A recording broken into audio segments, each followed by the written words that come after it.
Umaga sa liblib na baryo ng Gakbamana sa probinsya ng Samar. Liblib pagkat ang baryo ay napapalibutan ng makakapal na mga gubat at kabundukan. Sinasabing ang mga kagubatan dito ay pinamumugaran daw ng mga aswang. Mabilis kumapal ang mga gubat dahil takot pasukin ng mga taga-baryo. Ang mga kabahayan ay nakatirik ng tabi-tabi at tila iwas sa mga bandang malapit sa gilid ng mga kabundukan. Mas minamabuti pa ng ilan na sa gilid ng mga bundok manirahan kaysa sa gilid nga ng kagubatan. Ang mga tao rito ay protektado ng nag-iisa at matanda ng antingero at albularyo rin, ang 65 anyos na si Mang Minyong. Siya ang nagtuturo sa mga taga-baryo ng kung ano ang mga dapat at hindi dapat gawin para hindi sila masalakay ng mga aswang na nagbubuhat sa mga kagubatan. Siya rin ang nagsusuplay sa mga tao ng kinakailangang mga pangontrang langis. Nang umagang yun ay abala ang matanda sa paghahanda ng mga bagong pangontrang langis na ipamumudmud na naman sa mga kababaryo nito. Naroon ito sa tagiliran ng munti nitong kubo. Kasalukuyang hinahalo ang pinakukuloang gata ng nyog na hinaluan ng katas ng baging ng makabuhay. Ang pinagpapakuluan nito ay isang malaking kawa. Ang gamit na panghalo naman ay parang isang mahabang espada na gawa sa pilak. Habang abala ay kapakapa nito ang palawit ng suot na medalyon at dinadasalan ang inihahandang langis. O mga mahal na espiritu ng kalikasan at mga diwata ng apoy, tubig, hangin at lupa, bugahan ninyo nawa ang hinahalo kong pangontrang langis ng inyong mga enerhiya. Huwag ninyong hayaan na ang buong baryong ito ay masakop ng mga elemento ng dilim, ng mga engkanto, ng mga aswang. Itaboy niyo sila at panatiling nakukulong sa mga kagubatan. Sa nawa. Ameno, ameno, ameno. Biglang kumapal ang usok ng pinakukuluan ni Mang Minyong matapos isara ang kanyang dasal. Maging ang apoy sa ilalim ng kawa ay parang lalong naglagablab. Maririnig din ang halo-halong mahihinang mga bulong na nanggagaling sa gata na hinahalo ng matanda.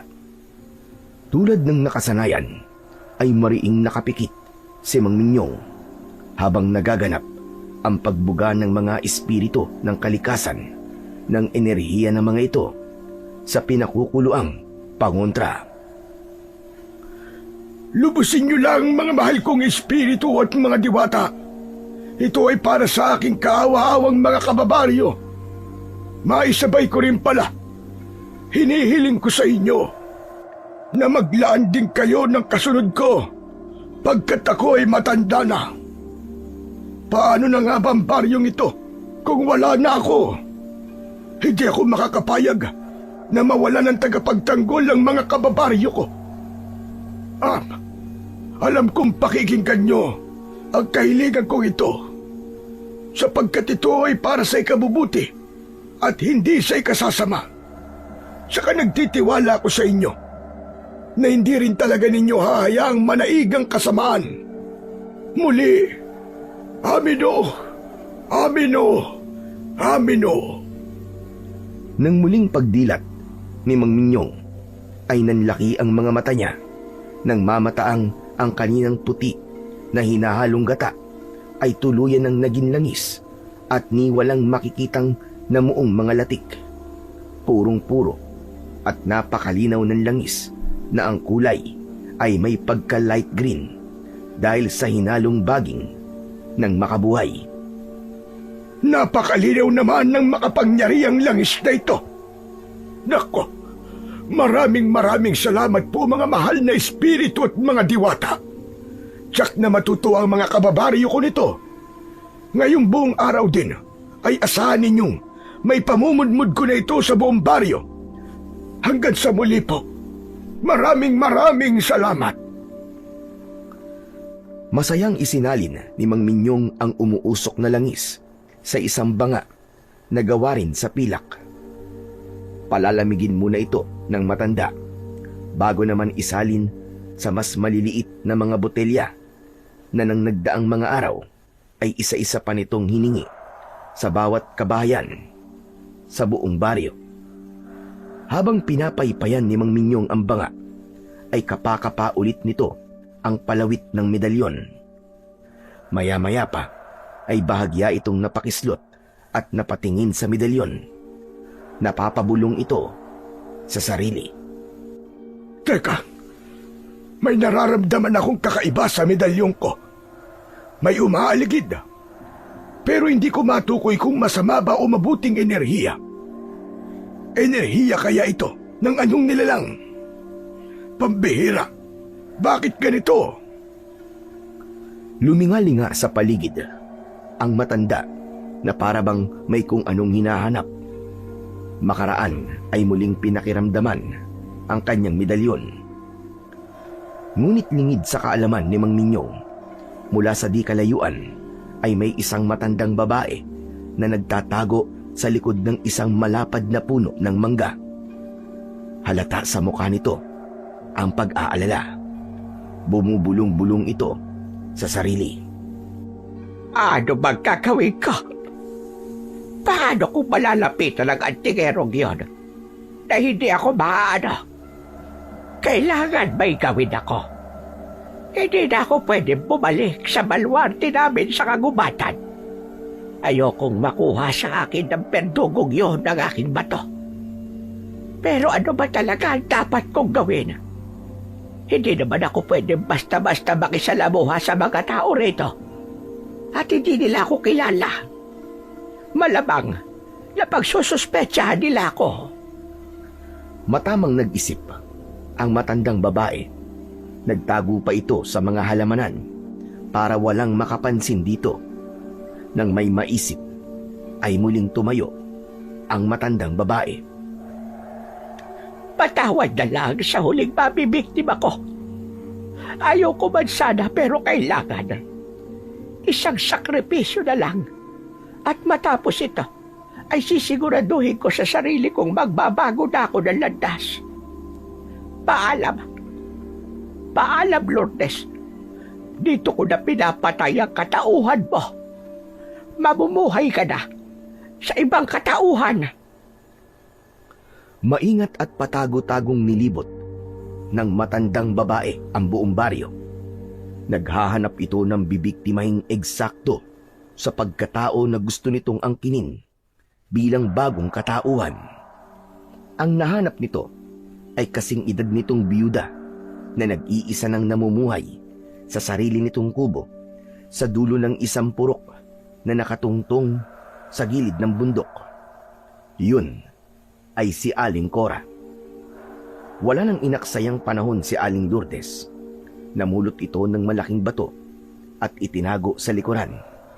Matapos ay agad nitong nilapitan si Aling Cora na noon ay nagwawalis ng bakuran. Una ay inalam muna ni Aling Lourdes ang pangalan ng babae at nagtanong-tanong pa ng ibang mga bagay na kailangan nitong malaman. Nang magsimulang magduda ang babae, ay doon na malakas na pinukpok ni Aling Lourdes sa ulo ang babae gamit ang malaking bato. Nang mawalan ito ng malay, ay hinila kagad ni Aling Lourdes papasok sa kubo. Nagmamadali nitong isinarado ang pintuan at mga bintana ng bahay. Dinala nito sa pinakamadilim na sulok ng bahay ang wala ng malay na katawan ni Aling Cora. Pinilit magpalit ng anyo ni Aling Lourdes dahil madilim-dilim nga sa sulok na kinaroroonan, ay nagtagumpay naman ito. Nag-anyo itong medyo aswang lang na mapupula ang mga mata at tinubuan ng pangil ang bunganga. Walang sabi-sabing kinagat ni Aling Lourdes ang leeg ni Aling Cora at mabilis na sinipsip ang dugo nito. Makaraan ay mariing pumikit ang matanda na isang aswang pala at umusal ng kakaibang orasyon. Ang sumunod na nangyari, unti-unting nagpalit ito ng anyo. Naging kay Aling Cora ang anyo ni Aling Lourdes. Ang katawan naman ni Aling Cora ay naging si Aling Lourdes. Nagkapalit sila ng anyo. Patawad, Cora. At salamat sa pagpapahiram ng katauhan mo. Pangako, gagawin ko ang lahat para hindi mauwi sa wala ang pagkamatay mo. Importante lang talaga ang misyon ko. Gagawin ko rin ang lahat para magamit ko ng buong husay ang pagkatao mo.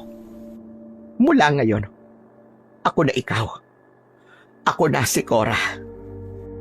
Samantala, sa kalapit baryo naman ng Cumanao, sa likod ng kabundukan, ay nakatira ang mag-amang birador ng mga aswang. Ang 50 anyos na si Amadeo at ang 15 anyos na si Diego. Nang tumanghali ay kasalukuyang nagsisyesta ang mag-ama. Tig-isa sila ng duyan na nakasabit sa mga sanga ng kanilang punong mangga sa harap ng kanilang munting kubo. Si Diego ay parang si Rambo na may nakataling puting tela sa kanyang noo, kung bakit ay siya na lamang ang nakakaalam. Sarap na sarap sa pag-idlip ang mag-ama. Nang walang ano-ano ay magsimulang magpabiling-biling si Diego na para bang dinadalaw ng isang panaginip. Habang tumatagal ay paggrabe ng paggrabe ang pagbiling-biling nito hanggang sa magsimula na ring umungul-ungol. Nang lumakas ang pag-ungol ni Diego ay doon na naalimpungatan si Mang Amadeo. Agad na napadako ang tingin nito sa pwesto ng anak. Napakunot ang noo nito at agad nilapitan ang anak na si Diego para gisingin. Anak nan, mukhang gumagana na naman ang ikatlong mata ng anak ko. Mukhang sa panaginip na naman siya dinadalaw ng kung anong espiritu. Hoy! Hoy, Diego! Anak! Gumising ka! Mukhang binabangungot ka! Gising! Diego! Nang ayaw pa ring magising ni Diego, sa kabila ng malakas na pagyugyog ni Mang Amadeo, ay naisipin itong salingin nilang ang noo ng anak at marahang tinapik dito. Sukat noon din ay humihingal na agad nagising ang binatilyo. Bumalikwas ito ng bangon mula sa duyan habang sapu-sapo ang noong may tali. Grabe, napakasama. Napakasama nang nakita ko sa panaginip ko, Tay. Halata naman sa mukha mo, anak eh. Ano ba nakita ng ikatlo mong mata sa panaginip mo? May aswang na naman ba tayong bibirahin? Hindi mo na sumagot si Diego. Pinahupa muna niya ang paghingal, kasabay ng pagsariwa sa isip ng napanaginipan. Ganun na nga po, Itay. May mga espiritong humihingi sa atin ng tulong. Galing daw po sa isang matandang antingero. Kung hindi po ako nagkakamali, ay mula lang po sa baryo, dyan po sa likod ng bundok. Nanganganib daw po sila sa napipintong pagsalakay ni lumalakas na puwersa ng mga aswang mula po sa kabundukan. Matandang antingero? May antingero pala riyan sa kabila. Akala ko'y wala. Pero anong klaseng aswang daw ang bibirahin natin, anak? Mga aswang na itim daw po, Itay. Pero yung pinuno raw po nila, ang delikadong kalabanin at kailangan po natin paghandaan. Aba, bakit daw delikado? Ang alam ko ay ang mga aswang na gabunan ang pinakamahirap kalabanin na uri ng aswang. Pinuno ng mga aswang na itim lang ang kakalabanin natin. Delikado na. Hindi ko po alam, Itay, kung bakit yung po ang sinabi ng mga espiritu. Siguro naman po ay sila nakakaalam kung bakit. Sayang lang po at hindi ko naitanong. Bigla niyo po kasi akong ginising eh. Kung sa bagay, alam talaga yun ng mga espiritong nakausap mo. Mukhang ang kailangan natin pagandaan ng pinuno ng mga aswang na itim. Pero kailan daw ba tayo kailangan rumesbak sa kabilang baryo? Ang sabi po ng tinig ng isang espiritu, mas maaga raw po tayong makapaghahanda at re-rest back. Mas maigi raw po yun. Kailangan daw po nating maunahan sa kanyang binabalak ang pinuno ng mga aswang na itim. Ganun ba? Ano naman kaya ang binabalak ng pinunong yun? Pwes, maghahanda na tayo kung ganun. Pag-aaralan na natin ang mga planong gagawin natin. Kailangan pag-usapan na natin ang lahat. Ay, siya nga pala anak. Sinabi ba sa'yo ng mga espiritu kung saan banda nakatira ang antingero sa kabilang baryo? Naku, nakalimutan ko rin pong itanong yun, itay. Pero siguro naman po, ay gagabayan po tayo ng mga espiritong nakausap ko kapag pupunta na po tayo sa kabilang baryo. Sa bagay nga, may punto ka. Saka, nariyan naman palang ikatlong mata mo. May kakayahan ka ring makakita ng mga espiritu sa paligid. Hindi ba anak? Opo, itay. Gagamitin ko rin po talaga itong kakayahan ko to. Anak, dito ba sa paligid natin ngayon, wala ka bang nakikitang kahit na ano na hindi ko nakikita? Ewan ha, pero pakiramdam ko ay may lihim na nagmamasid sa atin sa sandaling ito. Teka, sandali lang po, itay. Kakalagin ko lang po saglit ang balot ng noo ko. Pagkakakalag ni Diego ng telang nakabalot sa kanyang noo, ay lumantad ang makinis niyang noo. Pero wala namang makikitang literal na ikatlong mata roon. Ang tanging makikita sa pinakagitna ng kanyang noo ay parting parang medyo nagliliwanag na hindi gaanong halata, lalo na kung sa malayuan. Bali naroroon ang kanyang bukas na ikatlong mata. Iginala-gala ni Diego ang kanyang naniningkit na mga mata sa paligid. Ngunit kahit na ano, ay walang makitang kakaiba ang kanyang sinasabing ikatlong mata. Malinis po, tay. Wala po akong nakikitang kahit na ano sa paligid natin. Medyo duda naman si Mang Amadeo sa sinabi ng anak. Napaismid ito ng bagya. Sigurado ka ba, anak?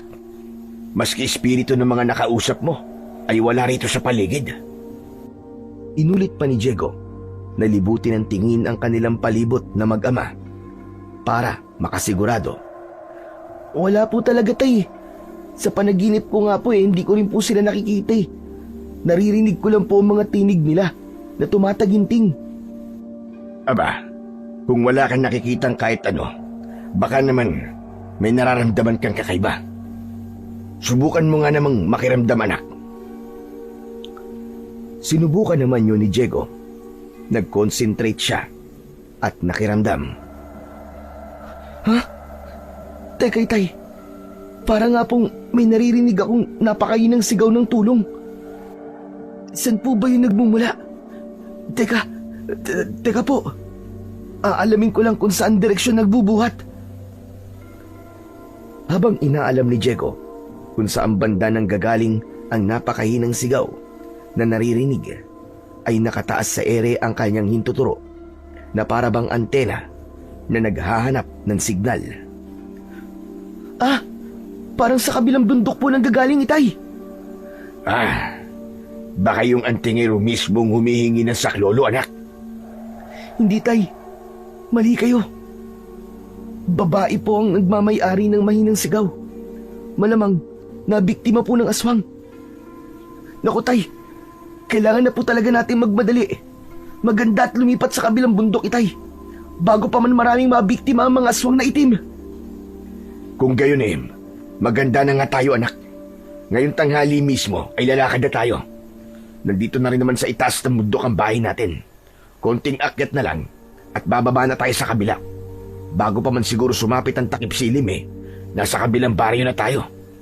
Makakahanap naman siguro tayo ng pansamantalang matutuluyan doon. May ilang kakilala naman tayo ron. Sige po, tay. Ihanda na po natin ang mga gamit. Kapag nasa kabila na po tayo, ay doon na lang natin pag-usapan ng mga plano natin.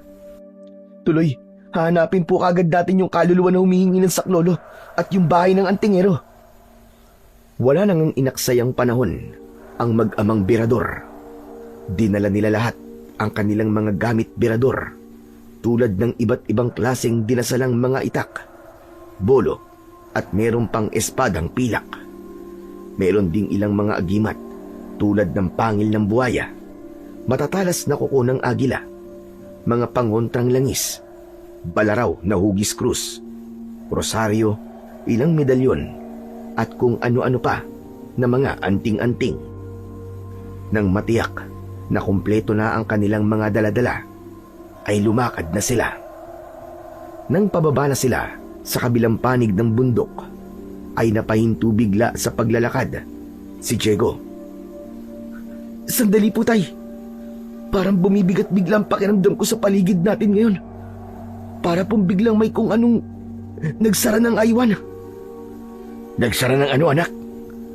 At bakit pala kasi hindi mo pa alisin yung tali sa noo mo, anak? Hayaan mo na lang munang may nakikita ang ikatlong mata mo. Alam mo naman dumadayo tayo ng lugar. Mas maiging alerto tayo. Sige po, aalisin ko po saglit. Ang bigat po talaga ng pakiramdam ko na hindi ko po maipaliwanag kung bakit. Pagkatanggal ni Diego ng telang nakabalot sa kanyang noo, ay kagad na bahagyang nagliwanag ang gitnang parte ng kanyang noo. Ngunit kasabay nito ay nanlaki ang mga mata ng binatilyo nang igala nito ang ikatlong paningin. Nabahala tuloy si Amadeo sa nakitang reaksyon ng anak. Oh, ano nakikita mo? Bakit ganyan na lang ang itsura mo? Tay, sa bandang likuran natin, tama po ang hinala ko. May humarang na manipis na itim na bakod na enerhiya. Sinadya itay, para makulong tayo rito sa kabilang panig ng bundok na parte na ng Gakbamana. Ha? Anong ibig mo sabihin, anak? Hindi na tayo makakabalik pa ulit sa baryo natin sa kabila. Aba, hindi maaari yun. Saka, kagagawan pala ito ng anong elemento. Hindi ko pa po sigurado, itay, kung ano po may kagagawan nito. Maliban po kasi sa bakod na itim na enerhiya, ay wala na po akong ibang nakikitang nilalang sa paligid. Parang planado talaga ito, itay. Mukhang sinasadya ring kulungin ng buong baryong ito para wala pong makalabas. Pero ang makapasok, ang mga tagalabas ay pwede. Pero hindi na muling makakalabas, ganun ba? Parang ganun na nga po, itay. Sabi ko nga po, ay sinadya.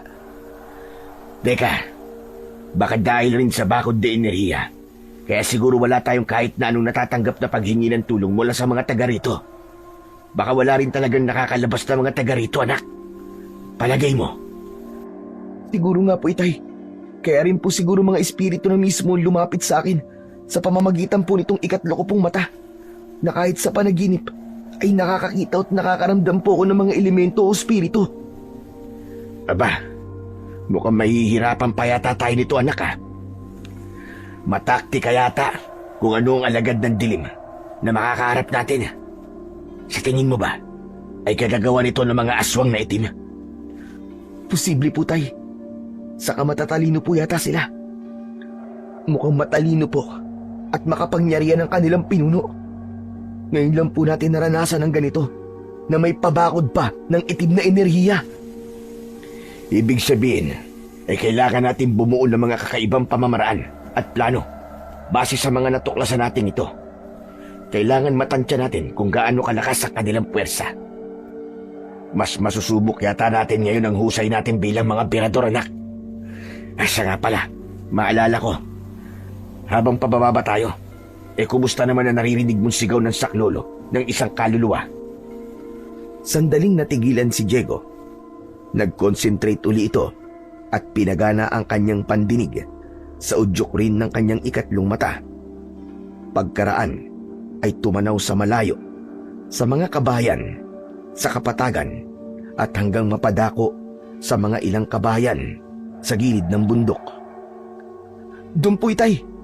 Sa parting yun nanggagaling ang mahiwagang sigaw ng saklolo.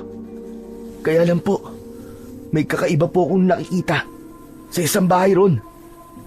Anong kakaibang nakikita mo, anak? Naguguluhan po ako, itay. Hindi po normal na kaluluwa ng isang tao ang natatanaw ng ikatlong mata ko. May bahid pong itim ang kanyang kaluluwa. Parang may kung ano pong nangyari sa kanya. Aba, mukhang komplikado nga yan, anak, ha? Madaliin na nga natin ang pagbaba. Marami talaga tayong dapat pag-isipang maigi. Kailangan habang maaga ay makatipon kagad tayo ng sapat na impormasyon tungkol sa maraming bagay. Baka may kinalaman din ng mga aswang na itim sa nakita mong kaluluwa, anak. Sa kamalay natin, may iba pang elementong sangkot. Tapos ay pupuntahan pa natin ang bahay ng antingero rito. At nagmamadali na nga sa pagbaba ng bundok ang mag-ama. Maging alerto tayo, anak, habang bumababa. Panatilihin mo lang nakabukas ang iyong ikatlong mata. Yung mga dala mong pangontra, tignan mo at baka may tumatagas. Hindi pa muna dapat maramdaman ng mga yan ng mga elemento sa paligid. Hindi pa panahon para palitawin natin sila. Hindi pa tayo ganun kahanda, anak. Opo, itay. Pero kayo rin po. Check niyo po yung mga dala niyo. Kayo po munang mauna. Sa likod niyo lang po ako. Nang bandang nasa itaas pa lang ng paanan ng bundok, ay narating na kagad ng mag-ama ang ilang kabayang nakatirik doon. Nagkataon namang yung unang bahay ay isang mabait na matandang biyudong lalaki ang nakatira. Yun ay si Mang Nardo. Nang makiusap sila rito na doon pansamantalang makikituloy, ay pumayag naman ito. Siyempre ay nagpakilala sila ritong mga birador sila ng mga aswang at mga elemento ng kadiliman. Ikinatuwa naman yun ng matanda. Nagpahayag ito na karangalan daw para rito na makatulong sa mga katulad nila. Matapos masinop ang kanilang mga gamit sa isang silid na inilaan sa kanila ni Mang Nardo, ay nagpasya ang mag-ama na hanapin na kagad ang bahay ng antingero sa baryo. Tinanong nila ang matanda tungkol dito at inilaan naman sa kanila ang direksyon kung saan banda ng baryo nakatira ang sinasabing antingero. Gusto pa sana silang samahan ng matanda, pero sinabihan nila ito na maiwan na lang at bantayan ang kanilang mga gamit. At lumakad na nga ang mag-amang birador. Pero teka pala, tay. Papahapon na rin pala. Itutuloy pa rin po ba natin ang pagpunta sa bahay ng antingerong si Mang Minyong daw? O ipagpapabukas na lang po natin? Ngayon na tayo pumunta, anak. Kung abutan man tayo ng dilim, pwede namang dun muna tayo magpalipas ng gabi sa bahay ni Mang Minyong. Sabi naman ni Nardo, mabait naman daw ang antingerong yun, na isa rin palang albularyo. Wala daw tayong dapat aksayahin na panahon, anak. Mas mabilis daw tayong kikilos ay maigi. Isa pa, ang puwersa ng kasamaan ay walang pinipiling panahon kung kailan sasalakay. Sa katulad na natuklasan nating bakod na puwersang itim, senyalis yun na nakahanda na sila. Anumang oras ay pwede na silang sumalakay. Kaya dapat ay may alam kagad tayo para makontra sila. Sa bagay, tama po kayo, itay. E di, tara na po lumakad. Nagdala ka ba ng ilang pangontra? Opo naman. Kumpleto po ang mga dala kong kailangan natin. Kung ganun, tara na. Siya nga pala, anak. Dating gawi tayo sa tuwing umaaksyon tayo. Kumilos lang ng normal at huwag pahalata. Kabisado ko na po yan, tay. Para namang bago lang niyo po akong sinasanay. Nakailang angkan o tribo na po ba ng mga aswang na nabira natin, tay? Kay rami na po. Ngayon niyo pa po ba ako sasabihan ng ganyan? Saka, walang tabingan noo ko ngayon, tay. Makikita ko kagad ang paligid kung may aali-aligid. Sisenyasan ko po kagad kayo ng sikreto nating mga senyas. Mabuti. Sige, anak, tara na. Ngunit nang makarating ang mag-ama sa bakuran ng kubo ni Mang Minyong, ay nakakabinging katahimikan ang kanilang nadatnan. Tao po! Mang Minyong! Mang Minyong, nariyan po ba kayo? Mang Minyong! Aba, Diego, anak. Tama ba itong napuntahan natin bahay? Dito ba talaga ang bahay ng matandang antingero? Parang walang tao, ah. Abay, napakatahimik. Sigurado po akong dito talaga ang bahay ni Mang Minyong, tay. Pansinin niyo po ang dingding ng kubo. May mga nakasabit po ng mga pangontra at mga daon na pantaboy sa mga aswang at mga elemento ng dilim.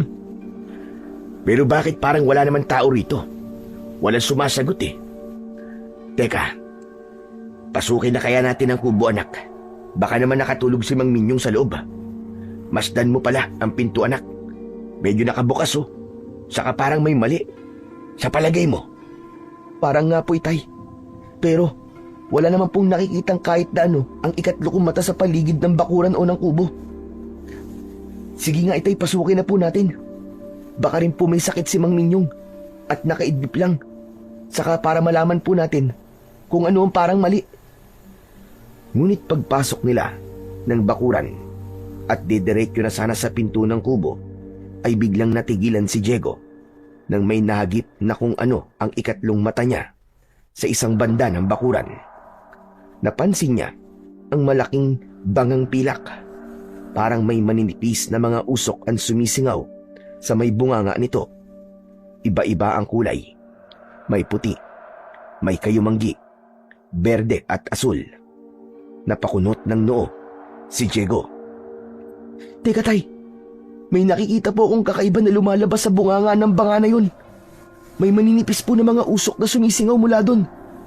Iba-iba po ang kulay. Lapitan po natin at titignan ko kung ano po ang meron. Usok na iba-iba ang kulay. Parang baghari ba, anak? Hindi, Tay. May puti, berde, bugaw, tsaka parang kulay brown. Palagay ko po ay kakaibang mga enerhiya ng iba't ibang elemento ng kalikasan. Ah, teka. Maalala ko po na panaginipan ko. Tama, Tay. Malamang nagaling po sa mga espiritong nakausap ko sa panaginip. Ganun ba? Ibig sabihin ay nakikita mo rin sila, anak? Hindi ko po sila nakikita sa paligid, Tay. Mga usok lang po ang nakikita ko. Maanong salingin mo kaya yung banga, anak? Baka may maramdaman kang kakaiba.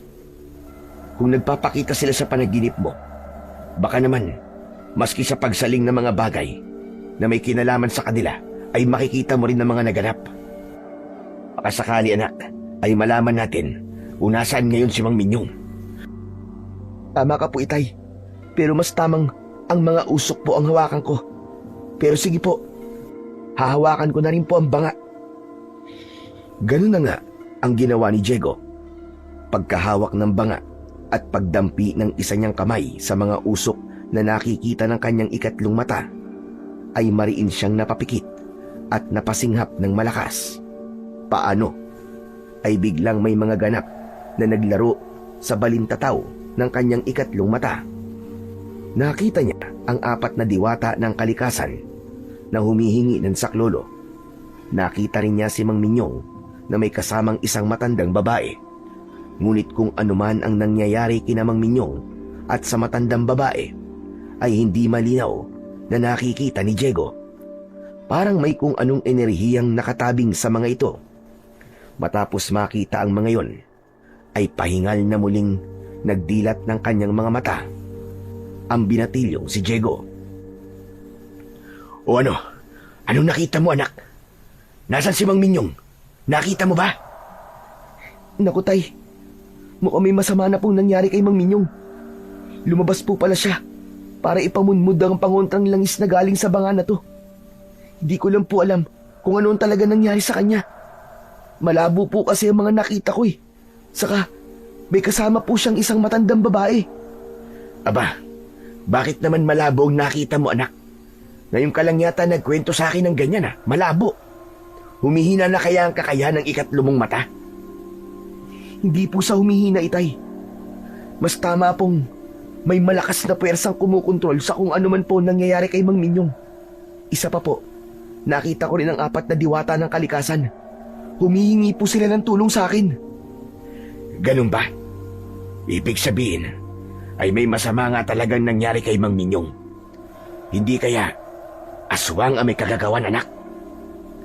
Posible po, Itay. Saka ang iniisip ko pa po ay kung sino yung matandang babae na kasama ni Mang Minyong. Matandang babae? Teka pala, anak. Hindi ba yun ang kaluluwa ng bumubulong at humihingi sa'yo ng tulong sa tingin mo? Sandaling inalalayo ni Diego habang nakamata sa ama. Oo nga po pala, Itay. Kaya lang po, ay parang hindi rin po, Itay. Magkaiba po sila ng boses. Parang galing sa ilalim ng lupa ang boses na humihingi po ng tulong. Yun naman pong kasama ni Mang Minyong ay normal lang po ang boses. Ganun ba? Malabo namang asawa niya. Dahil sabi ni Mang Nardo, nangako raw si Mang Minyong na hindi na mag-aasawa simula nang mamatay dati ang asawa niya. Malabo rin namang kapatid niya dahil mag-isa na lang daw na natira sa kanilang angkan si Mang Minyong. Maya-maya pa ay biglang naningkit ang mga mata ni Diego. Kasunod nito ay agad nagpalinga-linga sa paligid habang papilig-pilig ang ulo na para bang may kung anong naririnig. Ano yun, Tay? Parang nasa malapit lang po matandang babaeng humihingi ng tulong sa akin. Naririnig ko po ang boses niya. Ayun, Tay. Sa may tarangkahan po ng bakod. Papasok siya at mukhang papunta po rito. Naku po, isa po siyang kaluluwa pero kalahating tao at kalahating aswang. Ha? Humanda tayo, anak. Kung kalahating aswang pala, ay baka kung ano ang gawin sa'yo o sa atin. Hindi ako makakapayag na makalapit siya sa atin. Pero teka, Tay. Umiiyak po siya habang papalapit sa atin. Nagmamakaawa po siyang ipaghiganti raw natin ang pagkamatay niya. Ang hindi ko lang po maintindihan ay yung sinasabi niyang ninakaw raw ang kanyang katauhan. At ang katauhan daw po niya ngayon ay pagmamay-ari ng pumatay sa kanya. Aba, kakaiba yan ha. Sa kasabi mo, anak, ay kalahating aswang at kalahating tao ang itsura niya. Ibig sabihin, ay baka aswang ang sumalakay sa kanya at nagnakaw ng katauhan niya. Aswang na shapeshifter. Opo, Tay. Katulad ng lahi ng huli natin na kalaban, Tay. Pero teka lang po. Kakausapin ko lang po siya saglit. Heto na po siya sa tabi ko. Cora daw po ang pangalan niya. At siya nga raw po ang nakatira sa bahay na nakita ko, Itay. Sige anak, kausapin mo. Mabuti naman at hindi siya natatakot o iwas sa mga dala nating pangontra at mga sandata. Hanggang sa nag-usap na nga sina Diego at ang kaluluwa na si Aling Cora. Itay, ipaghiganti raw po natin siya. Alam niya raw po kung nasaan ngayon ang pumatay sa kanya. Kailangan daw po natin siya sundan. Ganun ba? Sige, sundan natin siya, anak. Siya nga pala, paano naman si Kaminyong? Nangangalig din daw po ang buhay ni Mang Minyong, Tay. Malamang daw po na baka nilalapa na rin siya ng aswang na shapeshifter na yun. Yung pala mismo, Tay, ang kasamang matandang babae ni Mang Minyong. Aba, kung ganun ay kailangan na pala natin magbadali. Tignan mo, at nagsisimula na rin palang lumatag ang dilim.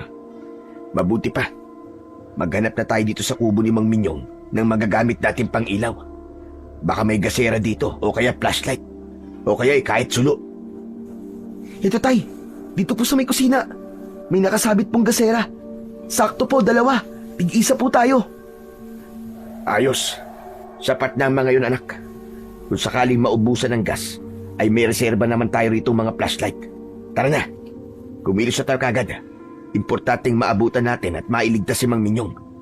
Makakatulong natin siya laban sa mga aswang na itim at maging sa mga aswang na shapeshifter na gumagala rin pala sa baryong to. Humilos na nga ang mag-ama. Sinundan nila ang kaluluwa ni Aling Cora. Dinala sila malapit sa gilid ng kagubatan. Ngunit bago pa sila makalapit doon, ay natigilan si Mang Amadeo. Teka, Diego.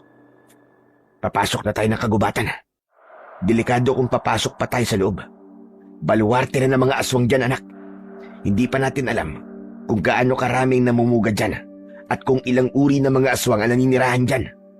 Hindi ko mo mga birador tayo ng aswang eh. Susugod na lang tayo ng susugod. Mas makabubuting hayaan natin sila lumabas mula sa baluwarte nila. Huwag po kayo mag-alala, Tay. Dito lang daw po sa kaligid-ligiran nagtatago ang matandang babaeng aswang. Saka wala po akong nakikitang presensya rito ng iba pang mga aswang. Ano? Parang imposible namang wala, anak. Sa ganitong oras ay dapat nag-aabang na sila. Teka, anak. Baka papalabas pa lang sila. Kung ganun, ay madaliin na natin ang pagkilos. Sabihan mo si Cora na ituro na sa atin kung nasa na matandang aswang at si Kaminyong. Nang sandaling yon, matapos makausap ni Diego ang kaluluwa ni Aling Cora, walang ano-ano ay nakarinig sila ng impit na singasing sa di kalayuan. Kasunod nito ay sigaw ng isang matandang lalaki. Mukhang nandito na po sa banda rito ang babaeng aswang, Tay. Saka, parang sigaw po yun ni Mang Minyong. Alerto ka, anak. Naririnig mo rin ba ang mga naririnig ko? Parang tumadami na mga kaluskos sa paligid natin, ha? Mukhang naglalabasan na mga aswang.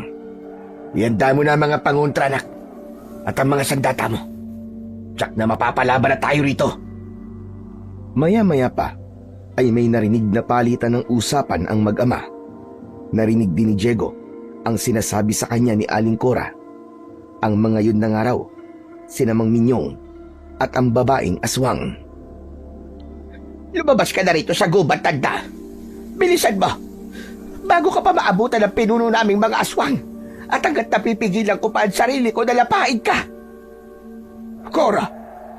Ikaw ba yan, Cora? Paanong isa kang aswang?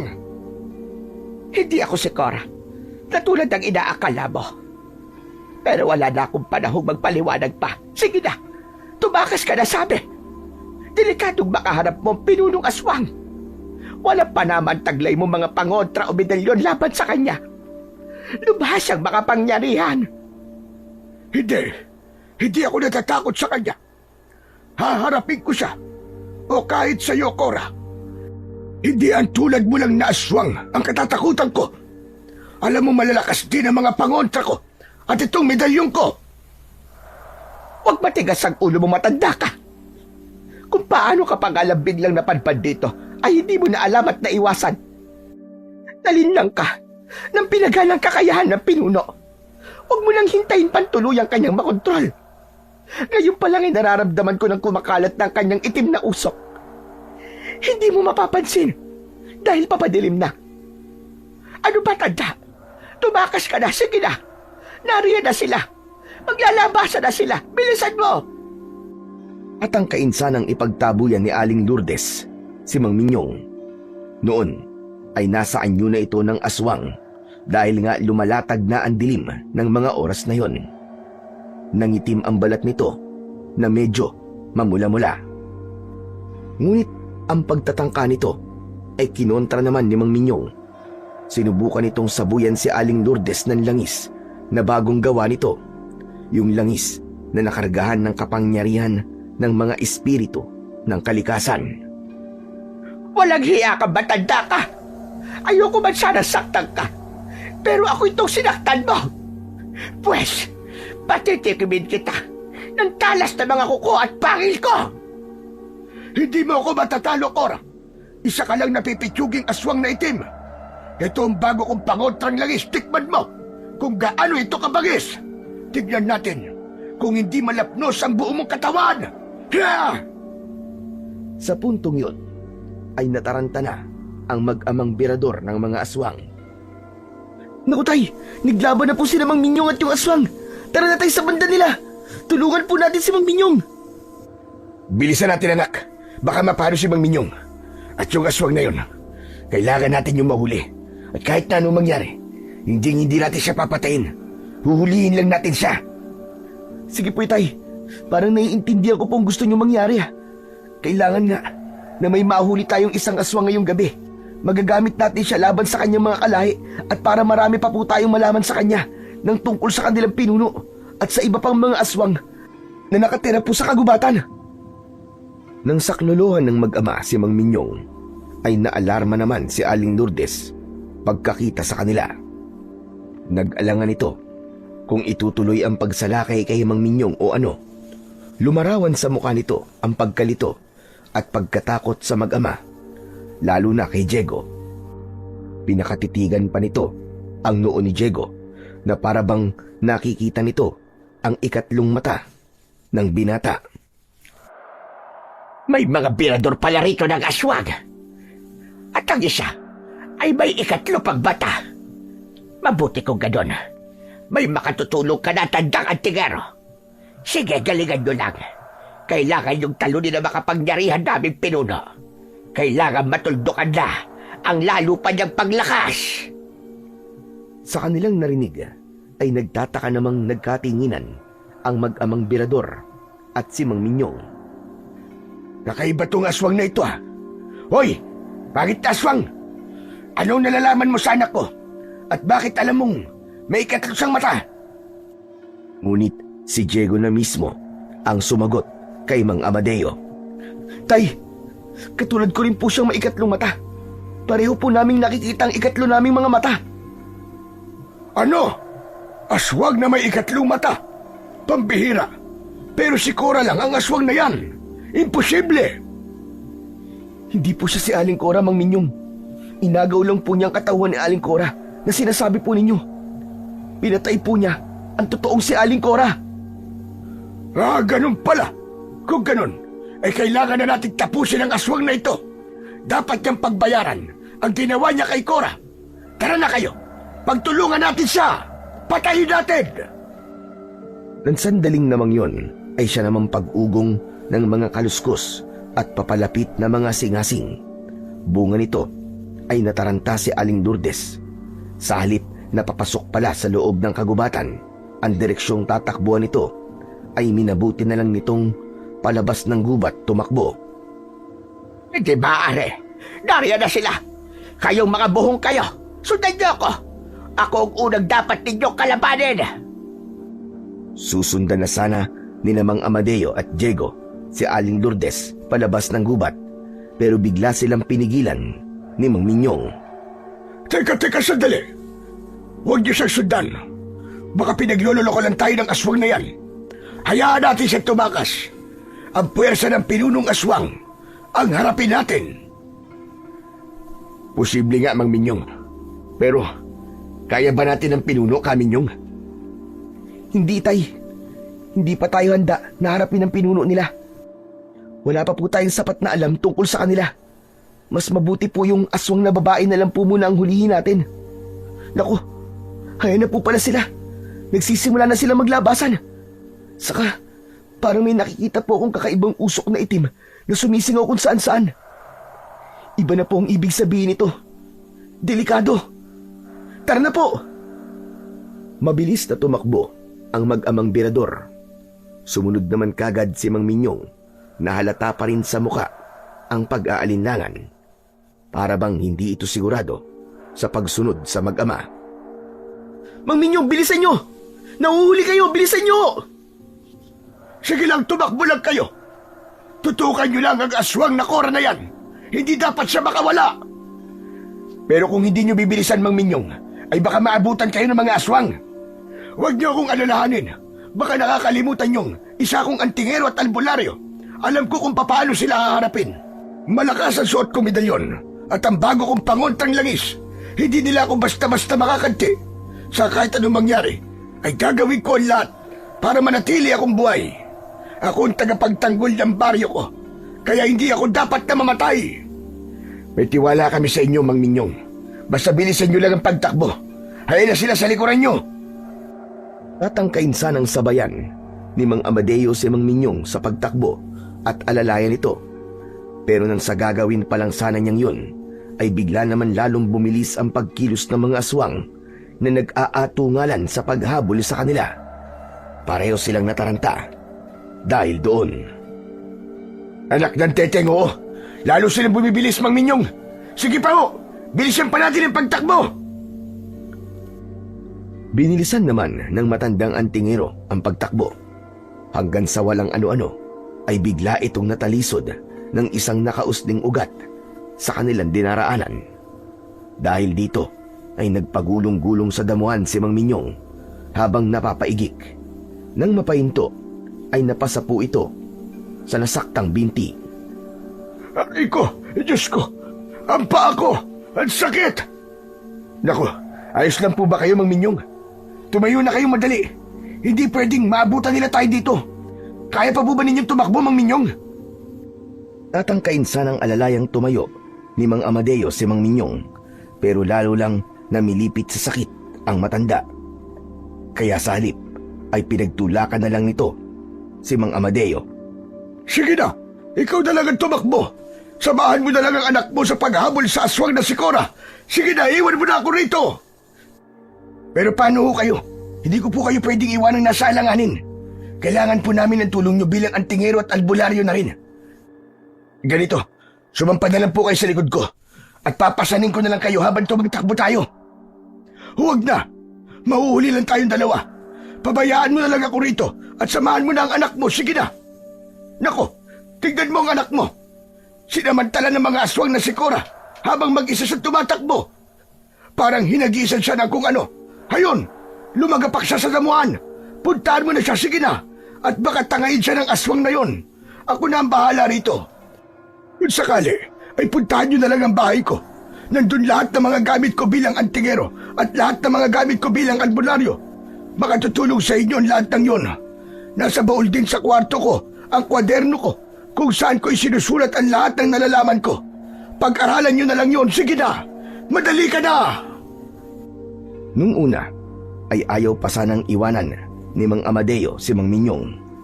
Pero nang mapansin niyang maaabutan na sila ng mga aswang, ay wala na siyang nagawa, kundi ang kumaripas ng takbo palayo. Nang sandali ring kasing yun, ay paika-ikang tumakbo pasulong sa mga aswang si Mang Minyong. At nang paglingon pa noon ni Amadeo sa kinaroroonan ni Diego, ay napansin niyang tinangay na nga ito ng aswang na si Aling Lourdes. Mang Minyong, iligtas niyo ang sarili niyo! Ililigtas ko rin ang anak ko! Kailangan ligtas tayong lahat! Iligtas niyo ang buong baryo! Sa katandaan niyo, babalikan ko rin kayo pagkatapos nito! Hindi rin ako makakapayag na hanggang dito na lang ako laban sa mga aswang na ito! Sige na, magmadali ka! Napaisip pa roon si Mang Amadeo, pero tuluyan na rin niyang tinalikuran si Mang Minyong pagkat ayaw niyang makita ang posibleng gawin dito ng mga mababangis na aswang na itim. Hinabol naman ng sandaling yun ni Mang Amadeo si Aling Lourdes na noon ay itinatakas ang pasan-pasan sa balikat na walang malay na si Diego. Dinaanan pa niya at dinampot ang mga gamit ng anak na tinanggal pala ni Aling Lourdes, kaya hindi ito tinatablan ng kahit na anong pangontra o sandata nilang mga birador. Dinala ni Aling Lourdes si Diego sa kubo ni Aling Cora. Noon ay wala na ito sa anyong aswang. Hanggang doon ay sinundan ito ni Mang Amadeo.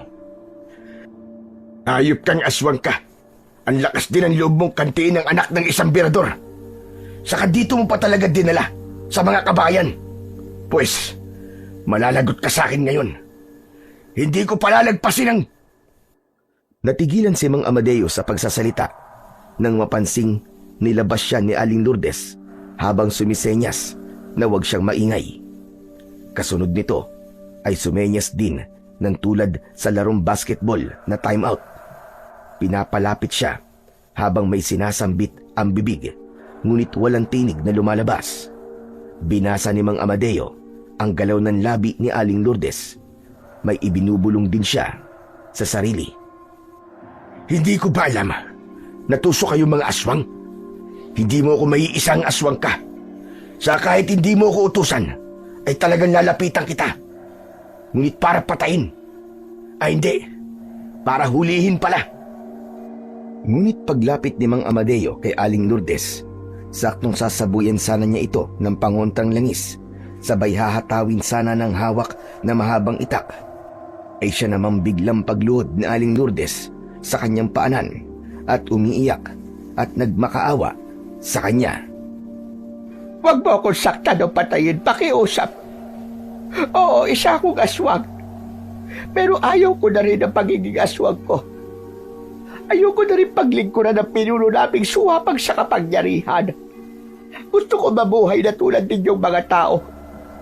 Ito ang dahilan ko kung bakit naglakas loob akong pumarito sa baryo at nakawin ang katauhan ni Cora.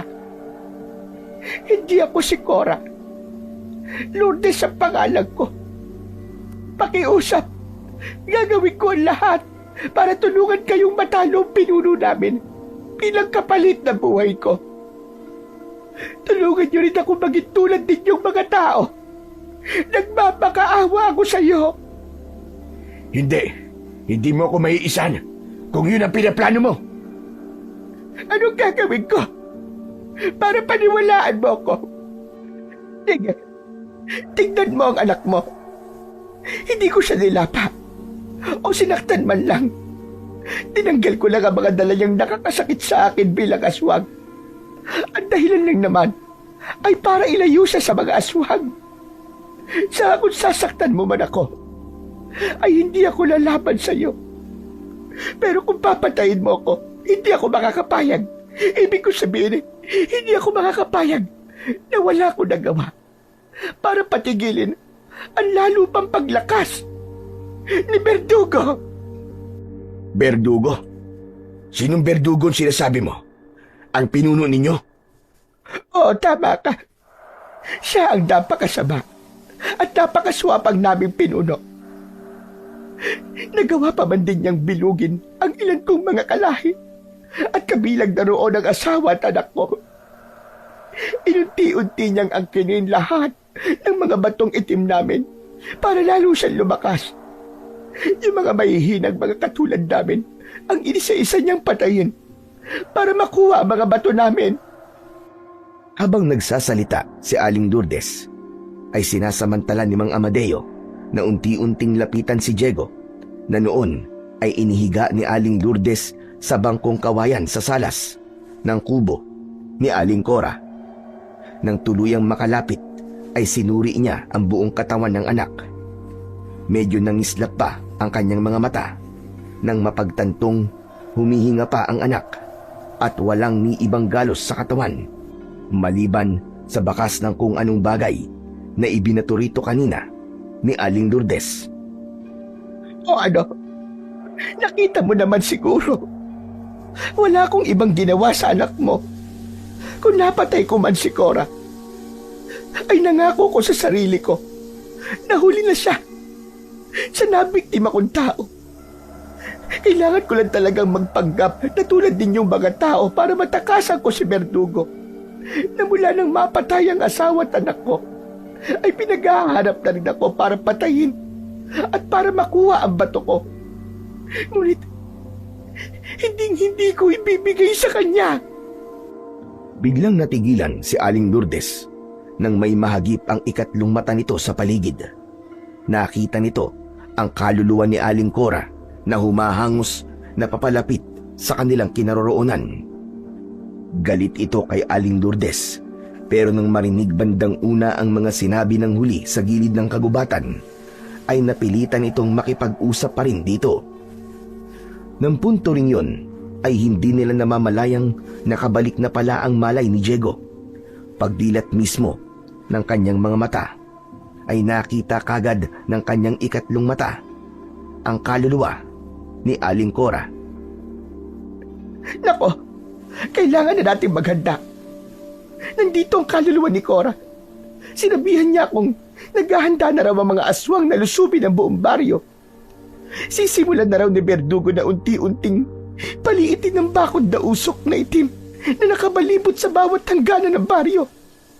Kailangan may gawin tayo. Kailangan maunahan natin sila. Sigurado ka ba sa sinasabi mo, Lourdes? Saka hindi pa nakakabalik ang malay ng anak ko. Ibalik muna natin ang kanyang malay.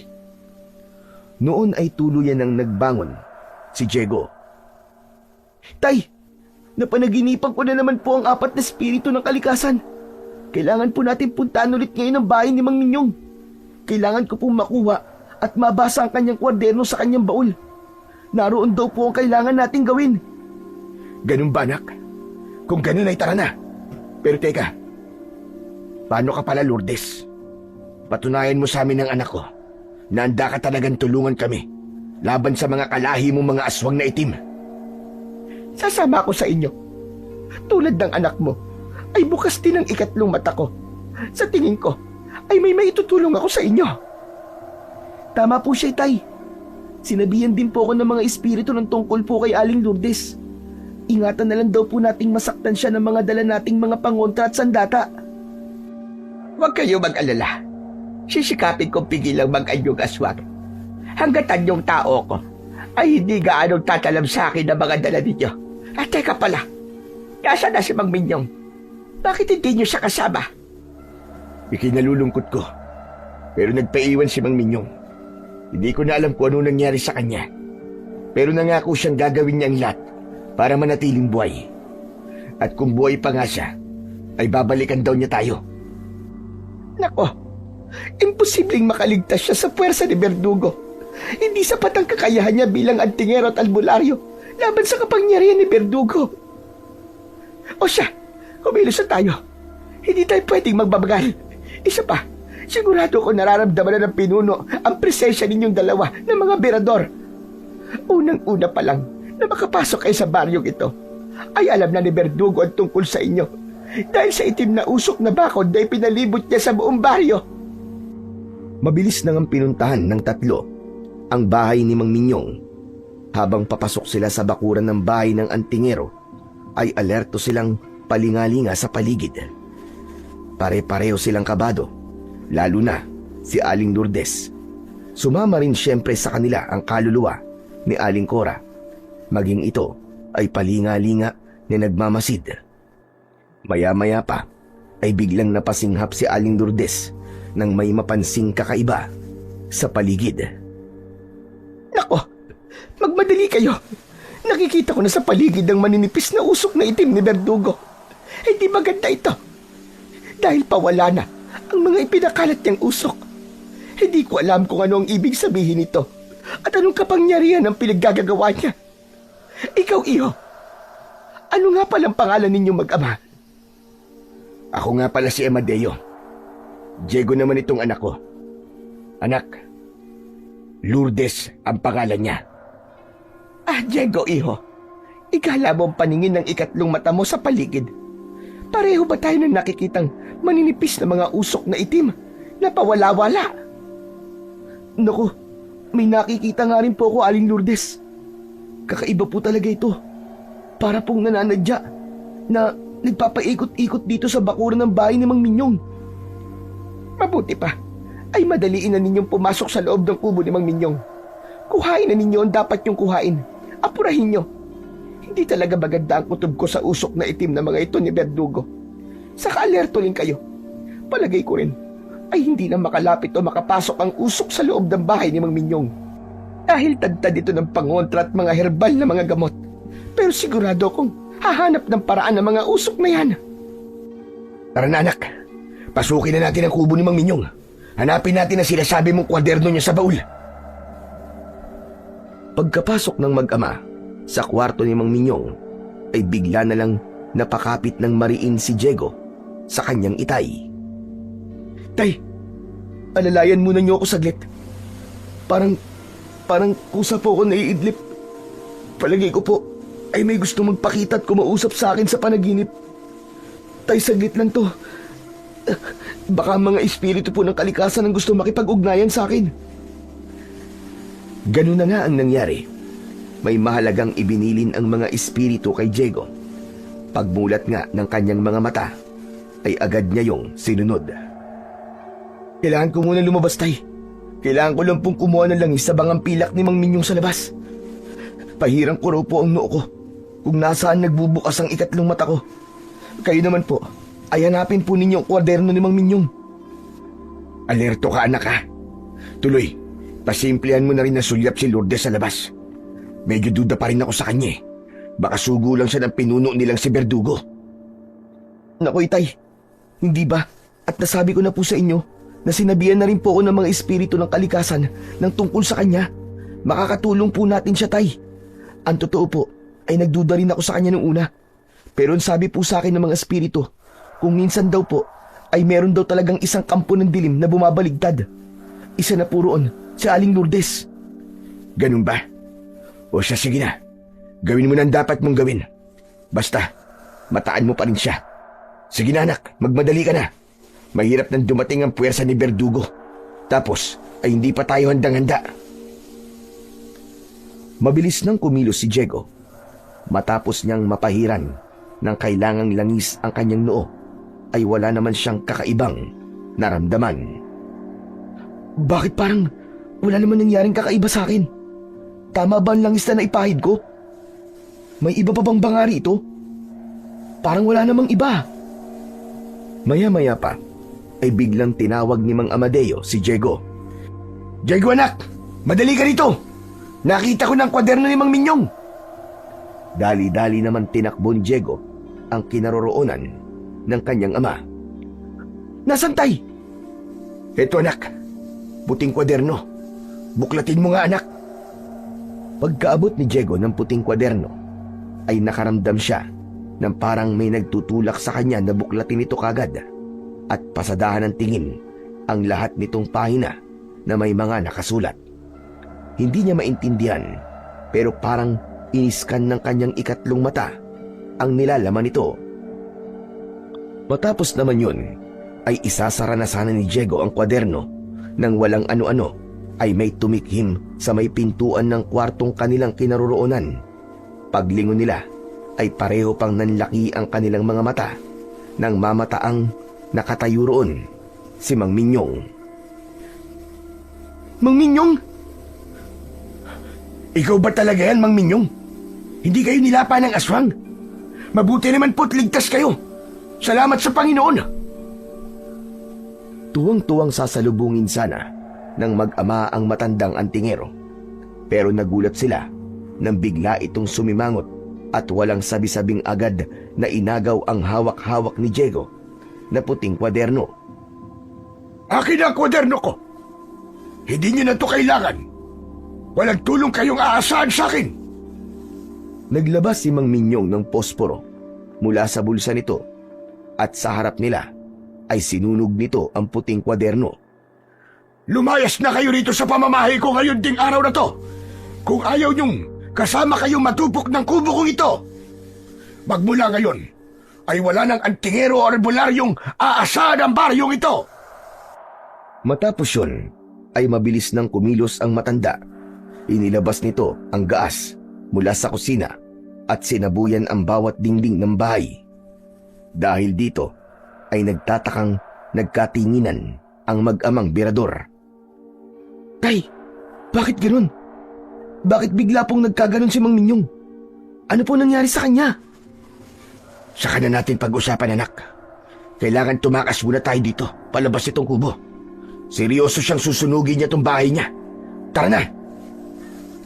Habang mabilis na tumatakas papalabas ang mag-ama, ay nilingon pa ni Diego si Mang Minyong. Noon ay may napansin siyang may itim na usok na parang nasisipsip ang katawan nito. Nang nasa labas na sila, ay sinalubong naman kagad sila ni Aling Lourdes na ang itsura naman ay parang sobrang kabado. Ano nangyari? Bakit sinunog niyo ang bahay ni Mang Minyong? Nakuha ba ninyo ang kailangan?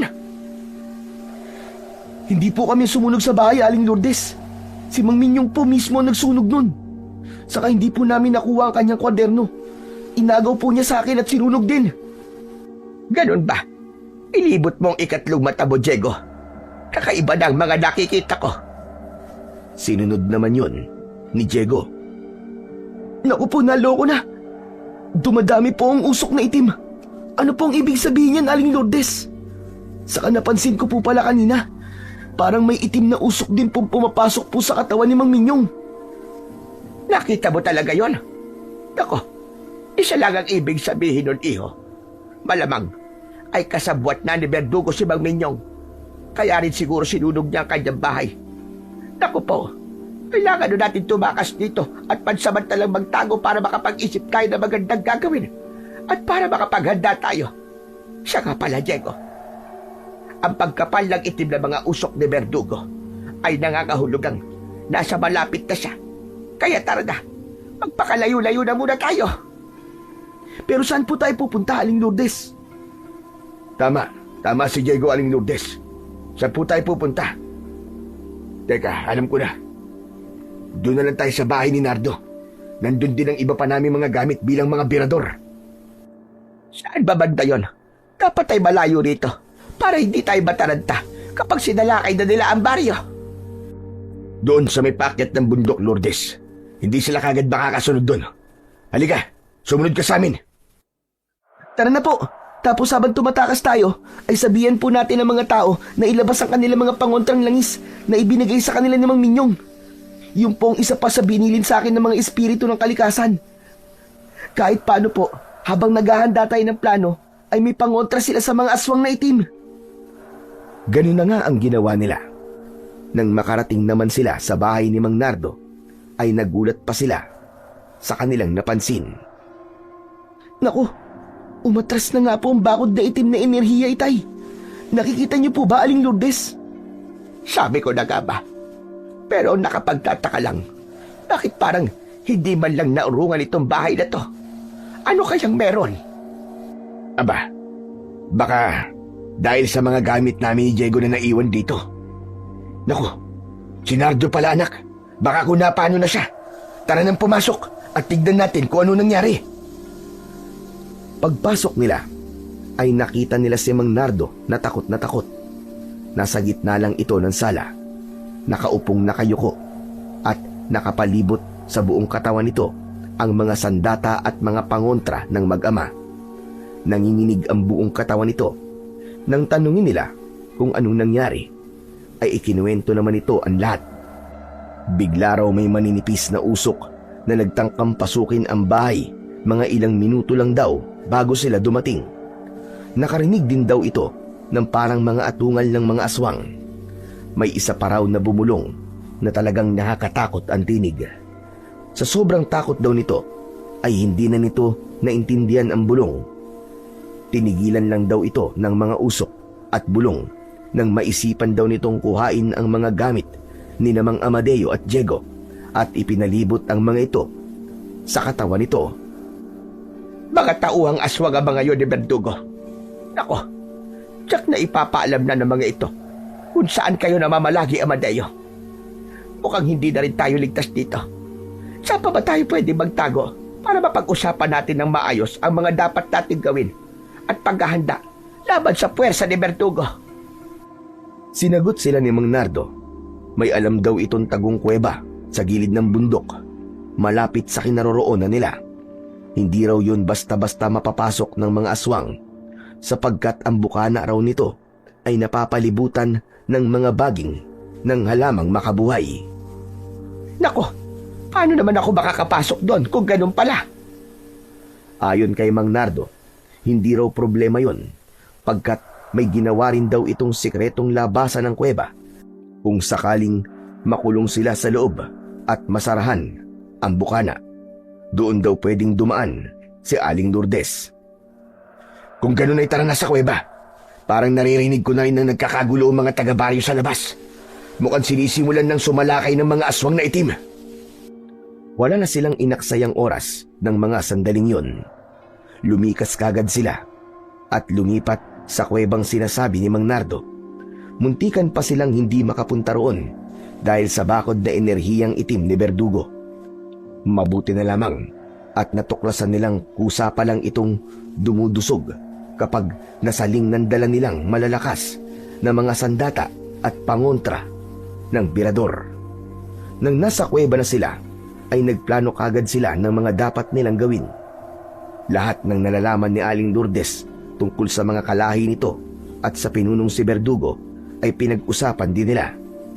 Umisip sila ng maraming paraan kung paano epektibong makukontra ang mga aswang na itim at kung anong sandata ng birador ang pinakakinatatakutan nila. Si Verdugo ang pinakamahirap nating kalaban. Dahil marami na rin siyang nakuwang mga batong itim, ay napakalakas na ng kanyang kapangyarihan. Hindi na basta-basta tatalam sa kanyang mga sandata ninyo o kahit pagsamasamahin pa natin ang mga pangontra ninyo. Asya nga pala, Diego. May nabanggit kang ibinilin sa iyo ng mga espiritu ng kalikasan. Kumusta na nga pala yun? Ako na pong bahala ron, Aling Lourdes. Basta, kasama po kayo ron. Tungkol po yun sa taglay nating ikatlong mata. Bakit hindi mo pa sabihin sa amin ang itay mo? Para kung sakaling may butas, ay marimedyoan kagad natin. Pero kung sensitibo talaga yan, para sabihin mo sa amin, ay nire-respeto ko naman yan. Alam ko rin namang medyo may duda pa rin kayo sa akin. Basta ako, naikwento ko na sa inyo ang talagang pakay ko. Gagawin ko rin ang lahat para matalo natin si Verdugo. Ipaghihiganti ko ang sinapit ng mag-ama ko. Eksaktong matapos magsalita ni Aling Lourdes, ay siya namang narinig na nila ang pag-ugong ng kaguluhang nangyayari sa baryo. Talagang nakakarindi ang mga hiyawan ng mga taong sinasalakay, maging ang gigil ng mga singasing at atungal ng mga aswang. Nang sumilip sila sa bukana ng kuweba, ay napansin din nila ang lalo pang pagkapal ng mga usok na itim ni Berdugo. Nanlaki pa ang mga mata nila nang tangkain ng makapal na usok na yon na sumilip sa kuweba. Para bang may nakita silang kulay pulang singkit na mga mata ang usok. Nandito na pala mismo sa labas ng kuweba ang espiritual na mata ni Berdugo. Umanda kayo, Amandayo, Diego at Nardo. Malamang, naiisip kagad si Berdugo ng paraan para mapasok tayo rito. Nardo, ihanda mo ang sekretong labasan. Dali, hindi pwedeng kapag napasok niya tayo rito nang hindi natin namamalayan ay makulong tayo rito. Kapag nagkataon, ay katapusan na talaga natin. Ngunit nabigla sila nang sa kikilos pa lang sana si Mang Nardo ay narinig na nilang parang may mga aswang na itim na humaharang sa sikretong labasan. Maging sa may bukana mismo ng kuweba ay namataan nilang nagsisimula ng pumalibot doon ang mga aswang. Tinawag ang mga ito marahil ng mga itim na usok ni Berdugo. Ang mas ikinagulat nila ay nang biglang may usok na itim ang parang isiningaw ng sahig ng kuweba na mga 4 na di pa lang ang layo mula sa kinatatayuan nilang 4. Nang sandali namang yon ay may napansin si Diego sa may noo ni Aling Lourdes. Kasunod nito ay parang nakikita at nababasa niyang muli ang lahat ng pahina ng kwaderno na sinunog ni Mang Minyong. Noon niya naisip na baka yun ay kusang gumana dahil sa ipinahid niya sa kanyang noo na langis mula sa bangang pilak ni Mang Minyong. Parang kusa niyang nare-review ang kailangan na nakasulat sa kwaderno. Tumatak pala ang mga ito sa kanyang isipan. Lihim na napatango-tango si Diego sa kanyang mga natuklasan o nalamang solusyon sa kanilang problema. Alam ko na ang gagawin natin sa sitwasyong to, Tay, Aling Lourdes. Sana lang po ay pumayag kayo, Aling Lourdes. Sasagutin pa lang sana ni Aling Lourdes si Diego, pero gano'n na lang ang panlalaki ng kanilang mga mata nang ang mga sumisingaw na itim na usok ay unti-unting nagkaanyo at lumitaw ang pinuno mismong si Berdugo. Sobrang nakakatakot ang itsura nito. Purong itim na maskuladong aswang na may mapupulang mga mata at may nagtutulisang mga pangil sa nakaumbok na bibig. Tansya nila ay nasa higit sa 6 na talampakan ang taas nito. Ang buhok naman nito ay buwaghag na kulay abo. Matutulis ang mga kuko sa kamay at ganun din sa paa. May mahaba pa itong buntot na ang dulo ay parang sibat. Ang buong katawan ay parang patuloy na naglalabas ng maninipis na mga itim na usok. Ang mga ito ay parang maliliit na mga genie na may kanya-kanyang mapupula at singkit na mga mata. Kayo pala ang mga biyador na nangahas na pumasok sa baryong ito. Ang lakas ng loob nyo. Sa tingin nyo ba ay kaya nyo ang isang katulad ko? Wala nang ibang pinuno ng mga aswang na katulad ko. Marami akong taglay ng mga batong itim. Marami akong iba't ibang kapangyarihan. Nakikita nyo mga usok na to na nakapalibot sa akin? Sila ang mga espiritu ng mga batong itim ko. At ngayon ay nauuhaw na sila sa dugo ng mga birador. Tamang-tama, kayo ang pagpipiesta nila ngayong gabi. Hindi kami natatakot sa iyo, Berdugo. Panahon na para tuldukan ang kasamaan mo at ang kasapuangan mo sa batong itim ng sarili mong mga kalahi. Ngayong gabing ito ay sisiguraduhin namin matatalo ka. Dahil sa tindi ng galit ni Aling Lourdes ng sandaling yon, ay hindi niya na napigilang mag-anyong aswang. Dahil dito ay nabuking tuloy siya ni Berdugo. At sino kang taksil na aswang ka? Bakit hindi kita nakikilala? Kaninong pangkat ka ba kabilang? Aha! isa kang mapagpanggap na aswang. Pwes, pagsisisihan mong bumaligtad ka. Hindi magtatagumpay ang pakikipag-alyansa mo sa mga pipitsuging mga berador na ito. Pipitsugin mo ang mukha mo! Hindi mo alam kung ano ang kakayahan ng mag-amang ito. Inilantad ko na sa kanila ang kahinaan ng lahi natin. Talaga ba? Kumusta naman ang kahinaan ko? Kung hindi ka ba naman bobong aswang, hindi mo alam ang mga kahinaan ko. Isa pa, ay hindi mo rin alam kung ano-ano pa ang mga taglay kong kapangyarihan. Dahil sa pinagsama-sama kong mga batong itim na mga tulad mong mahihinang aswang, malakas na ako. Ubod ng lakas. Tumahimik ka! Masyado mataas ang tingin mo sa sarili mo. Tandaan mo ito. Ngayon lang gabing babagsak ang tulad mong makapangyarihan ko, no? Pero ubod naman na swapang. Gagawin ko ang lahat para tulungan ang mga berador na ito. Amadeo, Diego, humanda kayo. Titirisin natin ang napakahambog na berdugong ito. Ikaw naman, Nando. Basta sa likod ka lang namin. Amadeo, bigyan niyo siya ng sandata. Pati na ang kaluluwa ni Aling Cora na sumama rin pala sa loob ng kuweba ay binilinan na rin ni Aling Lourdes ng mga dapat nitong gawin. Aba, napakatapag niyo ha? Tignan natin kung hindi kayo manginig sa takot sa gagawin ko at kung sino ang unang-unang ihaharap ko sa inyo.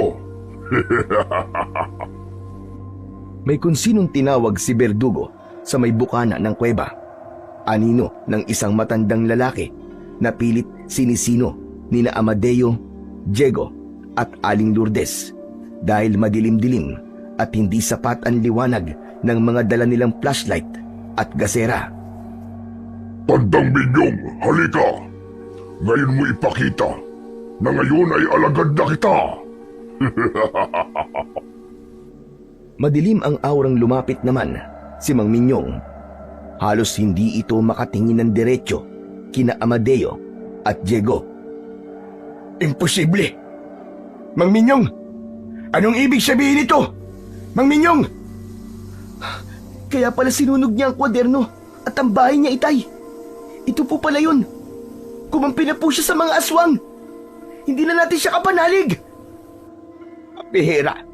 Kung alam ko lang na sa ganito pala mauuwi ang matandang yan, sana pala ay hindi ko na tinangkang iligtas pa siya dati sa may gubat.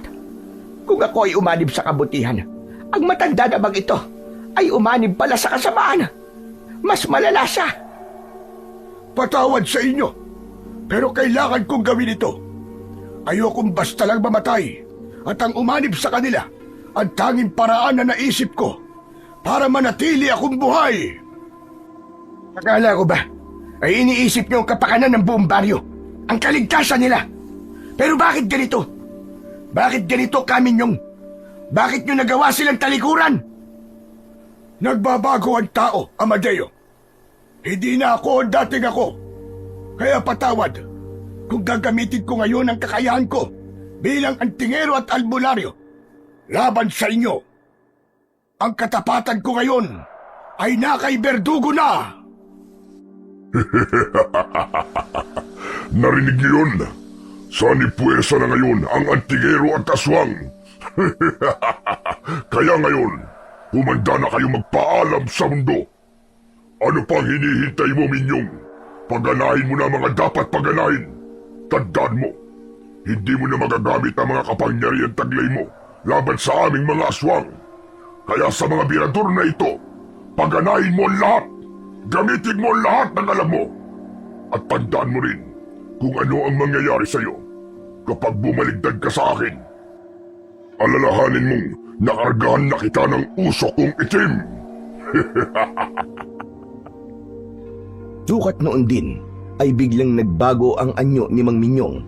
Naging kalahating tao at aswang na itim ito.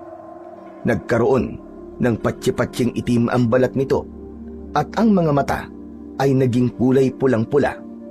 Ang suot nitong medalyon ay biglang nilalabasan na rin ng usok na itim at bahagyang umiilaw na mamula-mula. Kasabay naman yon ay may kakaiba ring nangyari sa noo ni Diego.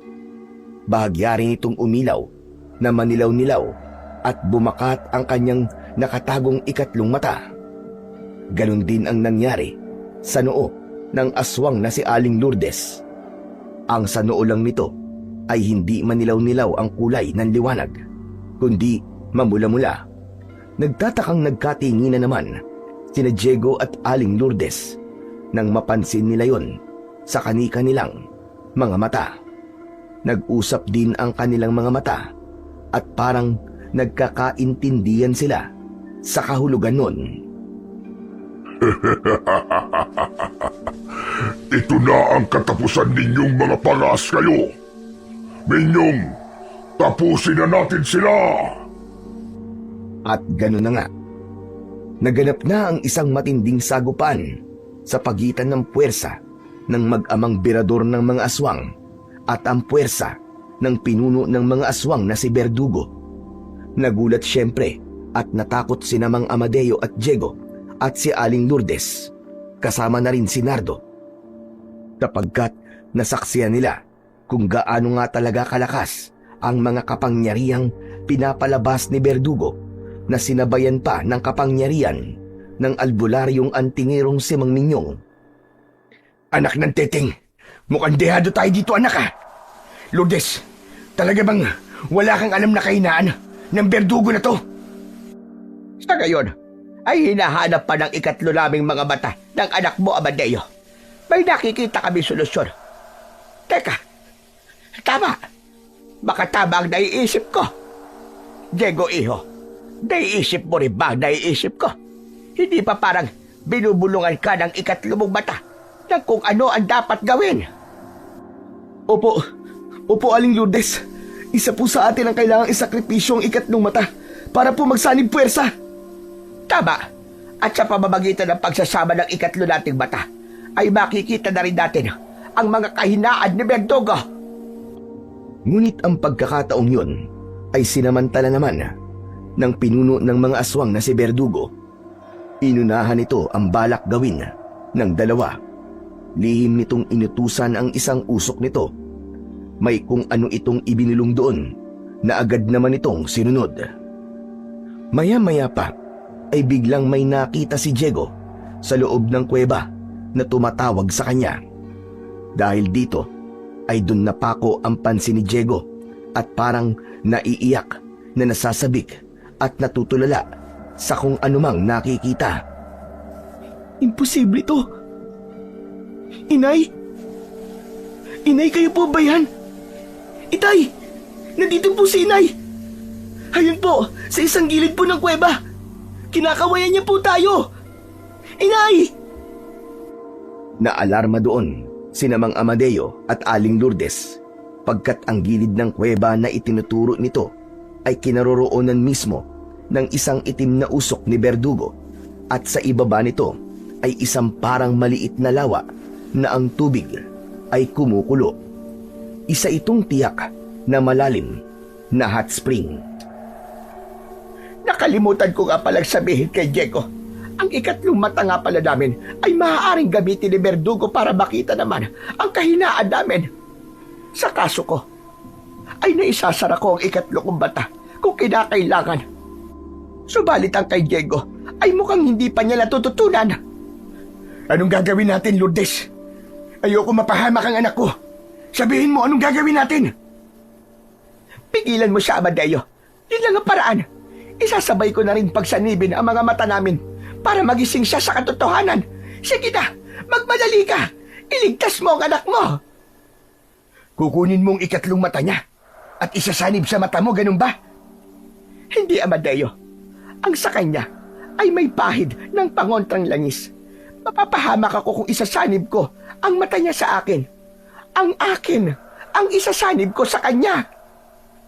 Pero Lourdes, anong mangyayari sa'yo kapag naisanib mo na sa anak ko ang ikatlo mong mata? Hindi ka ba mamamatay? Hindi, Amadeo. Tuluyan lang na mawawalan na ako ng ikatlong mata. Pero ayos lang sa akin yun, Amadeo. Ang mahalaga, matalo natin ang tuluyan si Berdugo. Sabi ko nga, Handa akong gawin ang lahat para matuldukan na ang kasamaan niya. At nang sa ganon, ay makapagbago buhay na rin ako. At mabuhay na tulad yung mga tao. Sige na, Amadeo, kumilos ka na. Hawakan mo ng maigi ang anak mo. Huwag mo siyang hahayaang makawala. Pigilan mo siya. Ngunit ang binabalak ni Aling Lourdes ay nahirapan pa silang isagawa pagkat nagpupumilit si Diego na makawala sa mahigpit na pagpigil ni Mang Amadeo. Halos maglaban pa silang mag-ama. Sinamantala rin yun ni na Berdugo at Mang Ninyong, ano pat sinugod sila. Sinabi ko naman sa inyo, hindi kayo magtatagumpay sa binabalak ninyo. Mga usok kong itim, sugurin sila at pakawala ng batang emperador.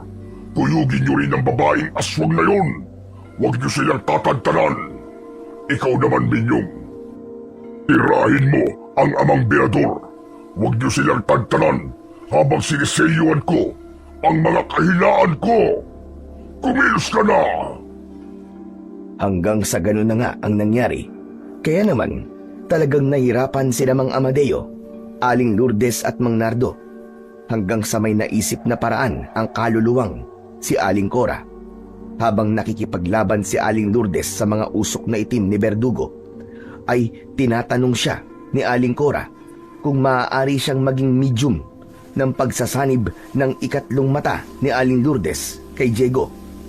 Una ay nag-alinlangan pa si Aling Lourdes, pero bandang huli ay sinubukan din nila dahil kung wala silang gagawing iba ay talagang matatalo sila. Sa pamamagitan ng nalalaman niyang paraan ng pagsasalin ng kanyang ikatlong mata, kung kinakailangan ay isinalin yun ni Aling Lourdes kay Aling Cora. Siyempre ay walang kamalay-malay dito ang pinuno ng mga aswang na si Berdugo. Pagkatapos nito ay pabulong na tinuruan niya si Aling Cora kung paano yun isasanib kay Diego. Sige na, Cora. Gawin mo na kagad ang kailangan. Dalian mo habang may pagkakataon pang masilip ni Diego ang mga kahinaan ni Berdugo. Sige na, bilisan mo! Pero parang huli na ang lahat nang magsalita si Berdugo.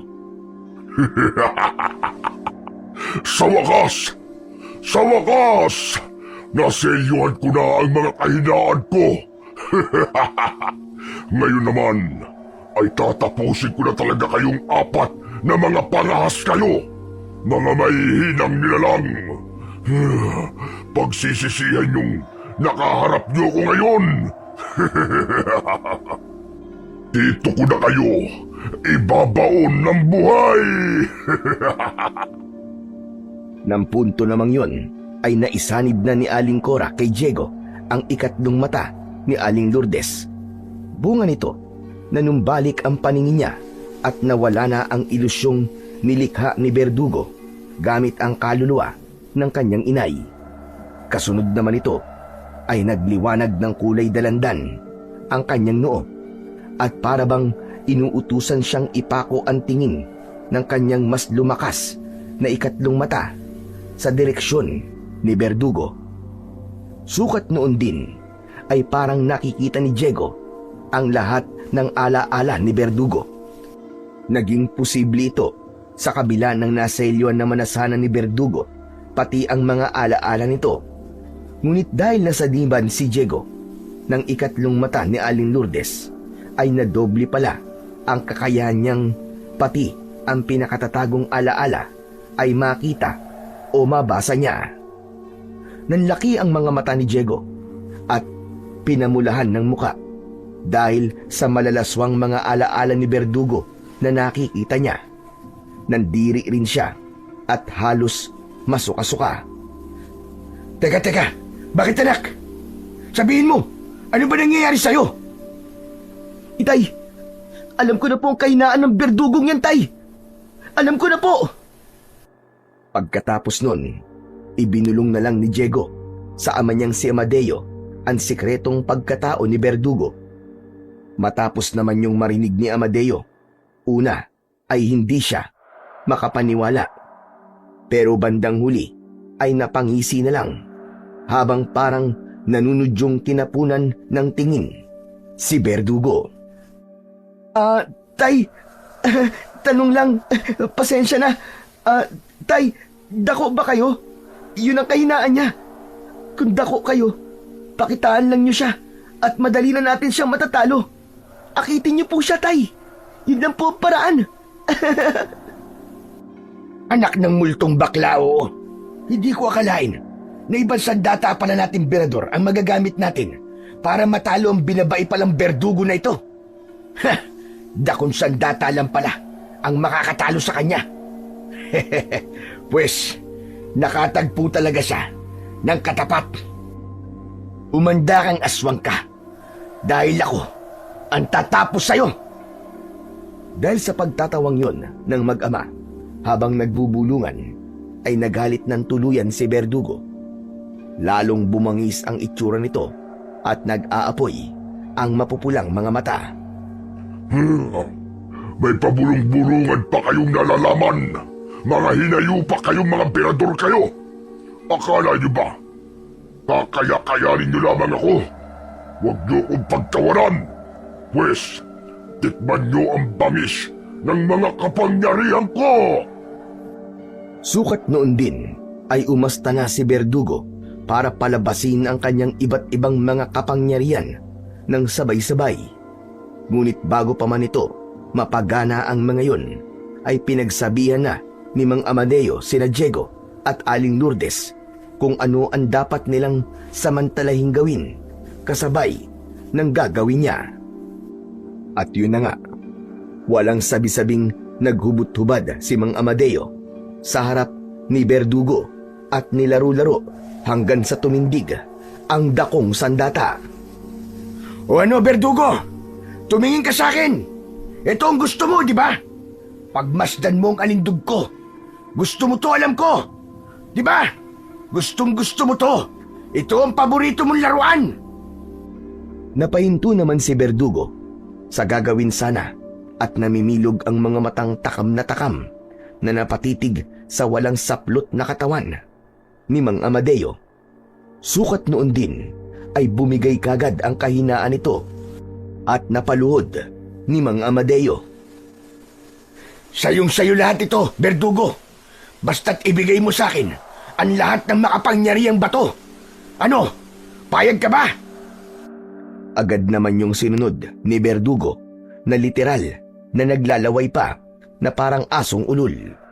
Kung gaano man ito katalino, ay ganun naman ito kabobo pagdating sa kahinaan nito. Nang makuha nila lahat ng batong itim ni Berdugo, ay doon na sinamantala ni Diego, Aling Lourdes at Mang Nardo na tapusin na ang pinuno ng mga aswang na si Berdugo. Sa ganun lang nila natalo ang pinuno ng itim na mga aswang. Ang buong hukbo nila na nakapalibot sa kuweba ay madali na lang din nilang natalo dahil nanghina na ang mga ito buwat ng mapabagsak si Berdugo. Si Mang Minyong naman ay hindi nila pinatay, pero dahil sa kahihiyan sa kanyang ginawang pagkampi kay Berdugo ay hindi niya ito nakayanan. Kaya sa halip ay ito na mismo ang tumapos sa sarili nitong buhay. Si Aling Lourdes naman ay humingi ulit ng tawad sa kaluluwa ni Aling Cora at nagpasalamat sa naging ambag nito para sa ikatatalo ni Berdugo.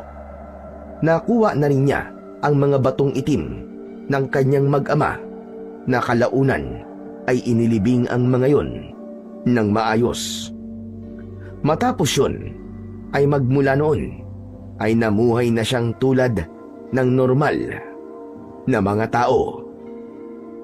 Ang mag-amang Berador naman ay sa baryo na rin na yon nanirahan. Mula sa kanilang karanasan ay natutunan nilang dapat ay palaging maging handa at isaisip sa magkabilaang panig ng kasamaan at kabutihan ay palaging may lilitaw na babaliktad sa kampong kanilang kinabibilangan. Halimbawa na nga rito, si Mang Minyong na buwat sa pagiging alagad ng kabutihan ay kumampi sa mga aswang para lang isalba ang sariling buhay. At si Aling Lourdes naman, na narindi sa kasamaan at kasapwangan sa kapangyarihan ni Berdugo, ay nagpasyang maging kakampi naman ng kabutihan para wakasan ang puwersa ng kasamaan. Tunay ngang sa uli ay palaging ang kabutihan ang nananaig laban sa kasamaan.